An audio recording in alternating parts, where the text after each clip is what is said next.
మార్జాల కిశోర న్యాయం, మర్కట కిశోర న్యాయం. గురువు గారి విషయంలో శిష్యుడికి మార్జాల కిశోర న్యాయమా, మర్కట కిశోర న్యాయమా?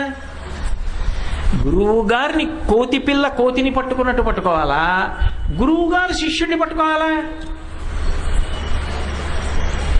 అంటే గురు శిష్యుల దగ్గరికి వచ్చేటప్పటికి రెండు మార్గాలు ఉండవు, ఒకటైపోతుంది.